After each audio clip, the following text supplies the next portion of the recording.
की समस्या बहुत सारी जगहों पर है। लोगों को पीने का पानी तो छोड़िए, डेली यूजेस के लिए भी पानी नहीं मिल पा रहा है। ऐसे में अगर वॉशिंग मशीन में 50 से 100 लीटर पानी सिर्फ कपड़े धोने में ही वेस्ट हो जाए तो दुख तो होगा ही। अब इसका क्या सॉल्यूशन है? इसका सॉल्यूशन निकाला है भुवनेश्वर के 13 साल के आयुष्मान नायक ने। जी हाँ गाइस, आयुष्मान नायक ने एक ऐसी मशीन बनाई है जो कि कपड़े धोने के बाद जो साबुन का पानी बचता है उसे रिसाइकिल कर सकती है और कम से कम 100 लीटर के करीब पानी को बचा सकती है। ना सिर्फ उसने ये वॉशिंग मशीन केंद्र सरकार को दिखाई, बल्कि अगले 20 सालों के लिए अपने पिता के नाम पे वो वॉशिंग मशीन पेटेंट भी करवाई। गाइस, आपको आयुष्मान नायक का ये टैलेंटेड काम कैसा लगा चैट सेक्शन में जरूर। महिलाओं को सजने और संवरने का बड़ा शौक होता है और अपने सजने और संवरने के लिए वो जो चीजें इस्तेमाल करती हैं उनमें सबसे इंपॉर्टेंट है लिपस्टिक। अगर मैं आपसे सवाल पूछूं कि आज तक आपने सबसे महंगी लिपस्टिक कौन सी सुनी, देखी या खरीदी है, तो आप लोग क्या कहेंगे? मे बी 100 रुपए की, 1000 रुपए की, 10,000 रुपए की। लेकिन मैं आपकी जानकारी के लिए आपको बता दूं कि दुनिया की सबसे महंगी लिपस्टिक का रेट सुन के आपके होश फाख्ता हो जाएंगे। उसकी कीमत है $14 मिलियन, यानी कि लगभग 104 करोड़ रुपए। Oh my god. उस लिपस्टिक का नाम है couture beauty diamond lipstick. Guys, actually इतनी महंगी इसलिए है क्योंकि इसका केस ही डायमंड का बना होता है और इस लिपस्टिक को प्योर गोल्ड का बनाया जाता है। बहुत इंपॉर्टेंट कमोडिटी है। जब इसके प्राइसेस हिलते हैं तो सरकारें हिल जाती हैं। इंडिया में पर लीटर पेट्रोल की कीमतें 90 रुपए से लेकर 100 रुपए के बीच में हैं। लेकिन अगर मैं आपसे पूछूं कि पूरी ही दुनिया में सबसे सस्ता पेट्रोल और सबसे महंगा पेट्रोल कहां पे मिलता है और कितने रुपए का है, तो आप लोग क्या कहेंगे? चलिए मैं इस वीडियो में इसका आंसर भी दे देता हूं। गाइस, सबसे सस्ता पेट्रोल पूरी ही दुनिया में वेनेजुएला में मिलता है और प्राइस सुन के आप लोग हैरान रह जाओगे। पर लीटर पेट्रोल की कीमत मात्र ₹1.44 है। वहीं सबसे महंगा पेट्रोल हांगकांग में बिकता है।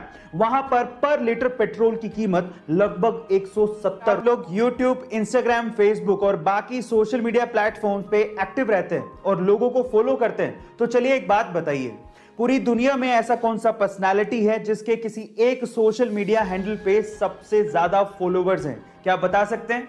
चलिए मैं आपको एक हिंट देता हूं। वो सोशल मीडिया पर्सनालिटी एक्चुअली एक फुटबॉलर है। तो चलिए मैं आपको बता ही देता हूं। एक्चुअली वो पर्सनालिटी है क्रिस्टियानो रोनाल्डो, जिनके इंस्टाग्राम पे टोटल फॉलोवर्स है 276 मिलियन। जी आप ठीक सुन रहे हैं, 276 मिलियन। ये इतना बड़ा आंकड़ा है जो कि इंडिया के पड़ोसी देश जैसे कि पाकिस्तान, भूटान, नेपाल, श्रीलंका, इनकी जनसंख्या को जोड़ भी दिया जाए तो उस आंकड़े से भी ज्यादा है। ओह माय गॉड। गाइस, ये इंटरेस्टिंग फैक्ट सुन के आपको कैसा लगा चैट सेक्शन में जरूर लिखिएगा और ऐसे अमेजिंग वीडियोस के लिए यूट्यूब पे हमारे चैनल को सब्सक्राइब कर लीजिए। कमिटमेंट के लिए वो 4 साल तक अपनी फैमिली से दूर रहा। 5 साल तक उसने उस मूवी के अलावा कोई और मूवी साइन ही नहीं की। उन 5 सालों में बहुत सारे एडवर्टीजमेंट के ऑफर थे, लेकिन उसने एक भी एडवर्टीजमेंट का ऑफर एक्सेप्ट नहीं किया। हालात ये थे कि 5 सालों में वो बैंकरप्ट हो गया था। बहुत सारे एडवर्टीजमेंट वाले उसे एडवांस में पैसा देने को तैयार थे। पैसे की तंगी थी, उसके बावजूद भी उसने एक भी एड नहीं की और सिर्फ उस मूवी पे ध्यान दिया। फाइनली वो मूवी हिंदुस्तान के इतिहास की सबसे बड़ी ब्लॉकबस्टर साबित हुई। 2000 करोड़ का बिजनेस करके उसने सबको चौंका दिया। गलत किया देवसेना।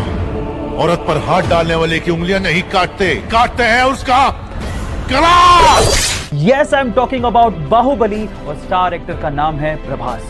सो गाइज, सीखने लायक ये है, if you are committed towards anything you will be successful one day.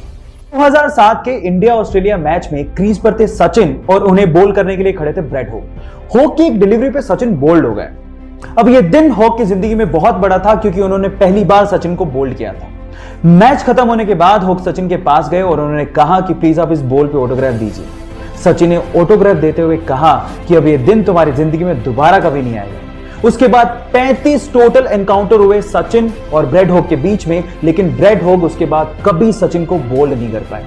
अब स्टोरी शायद आपने पहले भी सुनी होगी। मैं आपको क्यों सुना रहा हूं? क्योंकि मैं जानता हूं कि जब आप पब्लिकली कोई कमिटमेंट करते हो तो उसको पूरा करने के लिए जान लगा देते हो। तो आज आपके पास मौका है। इस वीडियो के नीचे आप लिखो कि आप क्या बनना चाहते हो, पब्लिकली बताओ और उसके बाद उसको पूरा करने के लिए जी जान लगा दो। So comment your dream, right now. ये घटना है जापान की, जहां के एक ट्रेन स्टेशन कायू शिराताकी को यात्रियों की कमी की वजह से बंद करने का फैसला लेना पड़ा।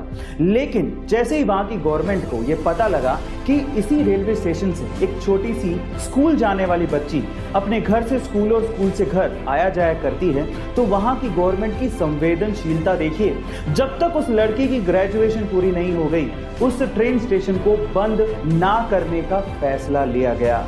गाइस, कोई भी देश एजुकेशन से ही आगे बढ़ता है और हर एक सरकार को एजुकेशन के लिए ऐसी संवेदनशीलता दिखानी ही चाहिए। आपका इसके बारे में क्या ख्याल है, चैट सेक्शन में लिखना मत भूलिएगा।